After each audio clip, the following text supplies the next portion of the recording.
Hello, everybody. It is your boy Cameron McCarty here. I am here with the second person voted out of this season, which is Danny. Danny, how are you doing today?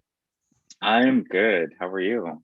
Oh, it's this season has been shown that anything is possible and anything can happen, and you can't be too comfortable already with just the second vote. The first question is that I have for you is how did you find out about this game or pandemic in general?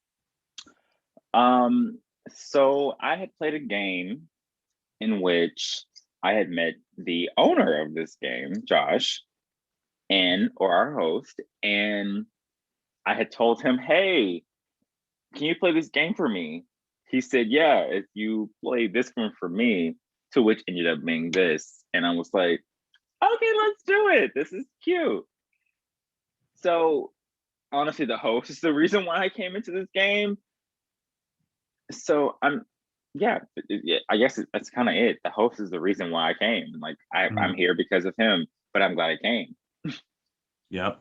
So something we're doing different this, and I want to know your opinion on it. The casting process. The thing about the casting process this time is we would it's kind of like fishing. We would set the hook, we'd set it out there and see if anything would nibble. But this time we had a whole team to actually go out and start asking people. So from your perspective on the casting part of when you had to do your interview and you had to submit videos and stuff, what was your perspective leading up to the game starting? Honestly, even though I had Josh tell me, "Hey, play this," I was actually really nervous. I was kind of like, "Okay, maybe they won't say anything. Like maybe I'm doing the most." To which, like, the casting process was a little bit a lot, but I mean, it was cute though. It makes sense for what happens in the game. Mm. Like you don't want anyone to tell anything, like you don't want the secrets or any of that stuff to be known. You don't want this to I get that. So like that's why I was like, okay, as far as the casting, I see why we're having to take all of these multiple steps. So Mhm. Yeah.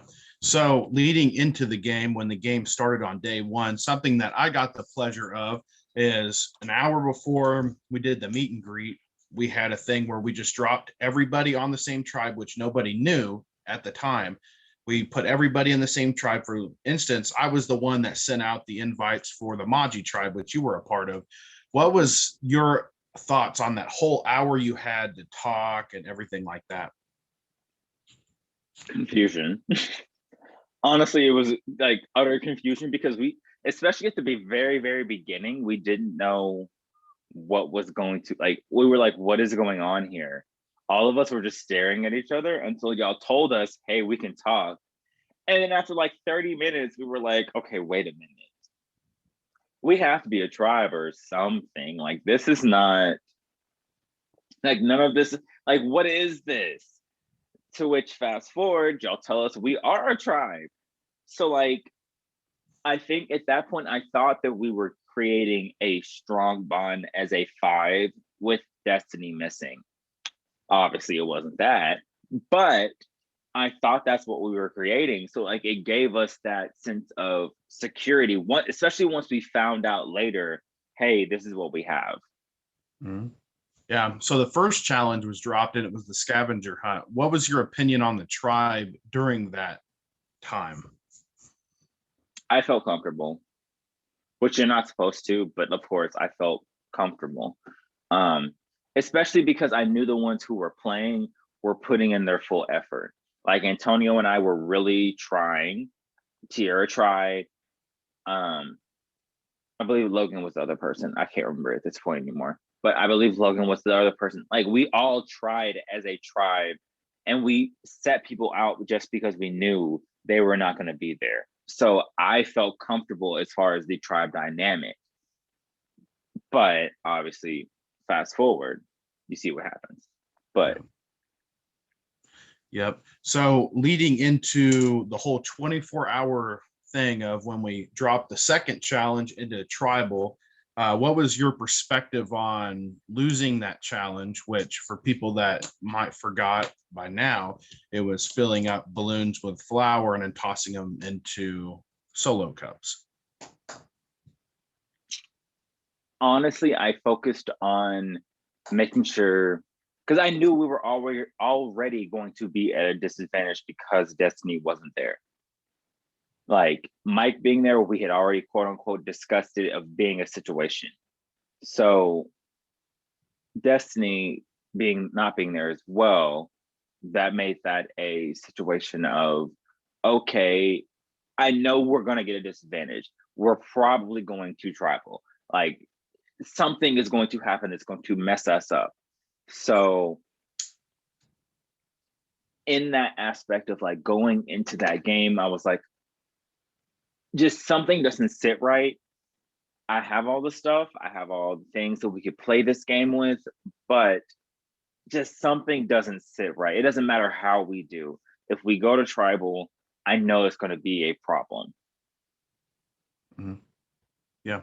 So with that tribal going to pass and you understanding that you got the votes and stuff during that, what was your instinct right when you heard your first name get brought up in the votes? I actually thought that was Destiny's vote originally, which it could have been, but I thought it was Destiny's. I was like, okay, well, Destiny shows me because the night prior I had talked to the group, and when I say group, Logan, um, Tiara, and Antonio, we had talked of who's gonna be the person that Destiny's gonna vote for, Mhm. and we were all quote unquote thinking it was gonna be Tiara. It didn't happen to be that. And when I heard the first, I was like, okay, well, that's her throne vote. And then when I saw number two, I was like, damn. They got me, girl. They got me. Mhm. So what do you Yeah, think happened? Was there any like red flags you think looking back on it, or do you think that maybe it was just something that came up out of the blue last minute, or how do you think the process of getting the votes on you last night? I think I also think there's a duality. I have two thoughts of this. One, I don't know if Logan didn't feel comfortable with me because I know that one night I did say something about Logan and making him possibly the flip vote. I also said that about Mike as well, compared to on the opposite side, Logan. And again, this is all like to me, I think Logan is the orchestrator. I don't see Mike being the person doing this. And if it's the other two, if it's Antonio, Tierra, or Destiny, shout out. But like, I don't see it being those three being the ones who orchestrated me being out of here. I think they just went with it compared to where if it's Logan, I think because he's the one to me in our tribe, he's the master orchestrator. He knows what's going to happen when it comes to tribals. He knows, like, I mean, tribals, I'm not competitions. He knows what's going to happen. Like he has his, like he knows too much. So I just see him thinking, okay, Dan needs a target. Let's flip it. I don't know. I just see a duality. Logan's the one that I just kind of have an eye on. I don't know if that answers the question, but that's what I'm thinking at this point. Yeah. So looking back on it and everything, since I was that host that was there originally in the Maji, originally I felt what I saw was you, Tiara, and Antonio had like a three-way, like really strong bond. Correct. And do you think something happened from that time that changed everybody's opinion? It had to. It literally had to. Because there's no reason that I think that Tierra or Antonio would think that I would come for them at all. Like I don't see any reason why they would think that. So obviously Logan or Mike or I don't know which one of those three. It has to be one of those three, obviously. But I don't see any way that they would be able to manipulate them and flip this to say, oh, Danny's the target. I just think if any one of those three, it would be Logan. Antonio, Mike doesn't seem that invested. Destiny does not seem that invested. Logan's the only person that I can see of that tribe that would say, let's flip it and take this person out. And that way, I now can control the rest of you. Yeah.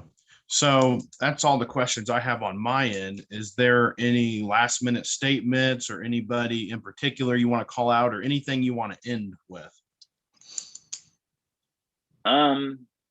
Honestly, it's the way I play every game that I play. I want Logan to win this game. If that is what, if I'm correct, I want Logan to win this game. That's all I have to say. Because if the person who can take me out, I will give them their, because again, I was also coming for Logan eventually. But if you took me out off bat,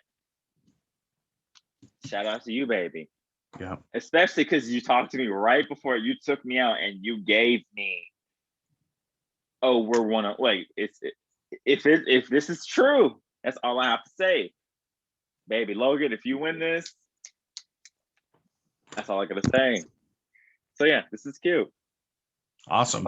Well, thank you for taking the time to play the game, but also come in for this exit interview and everything like that. So we appreciate you playing the game. And let's just say that this vote took everybody in production and every host a part of this by surprise for sure.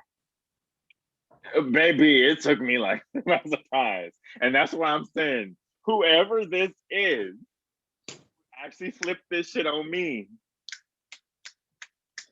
Baby, that's all I gotta say. You better win. That's all I gotta say. One last question here. If Maju were to go to tribal one last time, who do you see getting votes?